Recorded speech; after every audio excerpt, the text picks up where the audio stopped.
SPUFalcons.com here with head coach Grant Leep of SPU men's basketball. Coach, about to approach another season, your thoughts? Really looking forward to this year. You know, we have a good mix of guys back, and then combined with the players, the transfers, and the freshmen that we have coming in, we really like where our group is headed and like the things that we're doing right now. Got a really ambitious schedule to take on. Of the 8 teams from the West Regional in the NCAA Division II tournament, you play all but 2 of the qualifiers from last year. Thoughts on a difficult challenge there? We've just felt as a staff that our philosophy is we need to schedule tough. And well, number one, we find out what our group is made of, because we're gonna face some adversity early on with the quality of teams that we play. But secondly, and we saw this last year, and as we started advancing through the second half of our conference season, and the wins started to mount up, we really noticed that the strength of our schedule really buoyed us up in the top of the regional rankings, propelling us all the way up to number 2. So we do feel that the difficult schedule that we did play last year really helped into our success towards the end of the year. You start the season with the Sodexo tournament, 2 games there, and then 1 more single home game. Then you go on the road 6 games. How important is it for this team to start well in those 3 home games? I think it's going to be really big, and with the number of young guys that we have, and again, we only have 2 seniors. With the number of young guys that we have, I think having that tone be set, not only for how do we want to start our year, but then continuing on, like you said, getting on the road trip and treating those as business trips and being really professional about how we go about our business. I think those are going to be really, really big moments for our young group.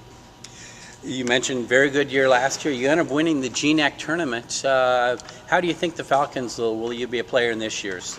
You know, we're hoping to be contending for that again. You know, looking at who we have back, with especially with Gavin Long, Harry Cavill, Sharif Khan, Gabe Colosimo coming off injury, we feel like we have a really good group of veterans. And then when we add, you know, Devontae's a young player, Devontae Moffitt, Braden Olson coming back off injury, and then some of the recruits in the recruiting class that we have, we feel like we've really supplemented our seniors with some really good young players. So we really like the balance that we're striking within our roster and the depth that it's starting to create throughout our program. You'll have a unique opportunity to defend your GNAC tournament title here at home, as that in March comes to Broome Pavilion. What kind of incentive will that be for your team? Yeah, that's huge. I mean, that's huge, and sorry to cut you off, but that's absolutely huge. You know, if we can go about our business and take care of things like we're hoping we can, having that home court in the conference tournament is just a really, really big opportunity for us to continue to push our program forward. You talked earlier about youth. You have a 14-player roster at the moment. Half of those, 7, are newcomers to your team. Do you expect some of those newcomers to contribute right away? Yes, and we're going to need them to, but we also recruited them to. And you know, if you look back through the 3 years now that we've established our program, we've always had contributions from freshmen or from young players. You know, going back to year 1, Gavin Long started a bunch of games for us. Sharif started a bunch of games, and then Tony Miller was here at the time and won Freshman of the Year in the GNAC. Going into year 2, Braden Olson was able to come in and play quite a few minutes, and then even Harry Cavill, as the year went on as a redshirt, was able to play a lot of minutes for us then. And then last year, with the contributions that Devontae made, you know, we've always looked to add some youth and some depth into the program. And you know, if the guys are good enough and they're showing that they can take it on, we're going to put it to them and keep pushing them forward and help them get better. 5 of those newcomers are freshmen, including some who really made a name for themselves in state play here in Washington. Talk about them. Yeah, well, first of all, our staff, I thought Coach Bone and then Coach Borton at the time, now Coach Fazio, I thought they did such a good job of identifying guys for us to recruit. So adding Shaw Anderson, who was the 3A Player of the Year, we felt like that was a really good opportunity for us to get better at a spot that we've traditionally had a lot of success with. Zach Paulson from Curtis High School is just, I think by the end of his career, and obviously he needs to stay healthy, but he could become one of the better 2-way players in our league with his ability to defend, and then also his mastery of concepts on offense. Then we look at Clayton Whitman, was the 2-way Player of the Year, 2-time state champion. I mean, these guys are coming from winning programs, and Clayton brings us a dynamic of athleticism that we haven't had for a while. Then when you even look through the depth of that class with Chris Penner, who set the state tournament in 3A for the most made threes in a state tournament. Jake Parola is also a 2-time state champion and a starting point guard off those really good Gonzaga prep teams. These are guys that know how to win, and they know how to play. They know how to fit into a team concept and team culture, and that will really help to add some depth to our program. along with those 5 fantastic freshmen, you added 2 transfers this year. Talk about them. Yeah, well, Phillip Fullerton, a kid from Beaverton, Oregon, we're really excited about him. He's big. He redshirted last year at Portland State. He can really move. He's just shown a really good ability to adapt to our program and what we're trying to build, and he'll be able to help us.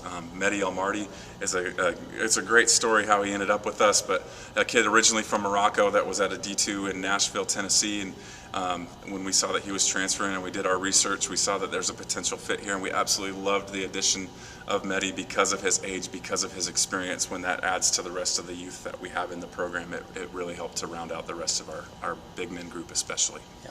Those newcomers will supplement a really good group of returning players, led by Gavin Long, a second-team All-GNAC player last year. Why has Gavin been so effective so far? Gavin, from the day that he stepped foot on campus, he's been extremely aggressive on the court. I think he started about half the season as a freshman. He's played a ton of minutes now. He hit the 1,000-point barrier mark last year.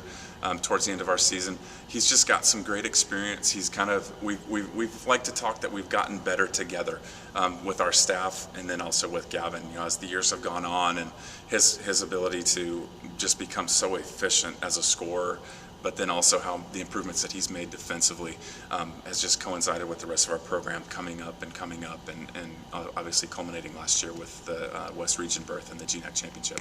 Another primary starter returns in Harry Cavill. What does he bring to the team? Harry, he just can do some of everything. He plays aggressively, he plays hard, he can really defend. He's a very versatile piece on both offense and defense, so we can really move him around and try to create some different mismatch situations. And he's become so good at taking advantage of those situations. In addition to that, he's become such a better shooter in the time that he's been here, and now you really have to get out and respect his ability to make a three, and then that just sets up so much of his offensive game. And then you return some real guard depth. You've got Devontae Moffett back, Gabe Colosimo, Sharif Khan, Braden Olson. That quartet, what do you see shaping up in that battle? Well, I love the experience there, and I love the ability of those guys to shoot. You know, I'm thrilled with Devontae and his development as a point guard. Braden, I thought, had a terrific spring when he got back healthy, and then has carried that forward into the fall here. So we're going to really need those two guys to really take command of our group at the point guard position. And then as Gabe comes back from his ACL, you know, there won't be any pressure for him to feel like he has to rush and push back, because we have some quality depth there. But then when he does come back, we feel that Gabe is a guy that can play both on and off the ball. With his ability to shoot, he can really do some things, and he has such a great command of our offense. Great. And lastly, let's address, you mentioned your assistant coaches. Kegan Bone returns, and you also have a newcomer to the staff. Talk about them. Well, like we said earlier, I'm thrilled about our recruiting class, but I don't think it's complete if we don't talk about Coach Fazio. And you know, what he did at West Seattle High School and the program that he built there, that just has always stood out to us, both Coach Bone and I. And you know, you're always prepared as a head coach that if something does happen with somebody on your staff, you need to kind of be ready to know who you want to go after. And when we went after Coach Fazio, we knew that if it worked out, we had a guy that knew what he was doing. Not only can he coach, but he has such great contacts within the city, and he just is such a plus add for us on so many different levels. We're thrilled to have him in the program. Great. Coach, thanks so much for your time, and good luck this season. season. Thank you.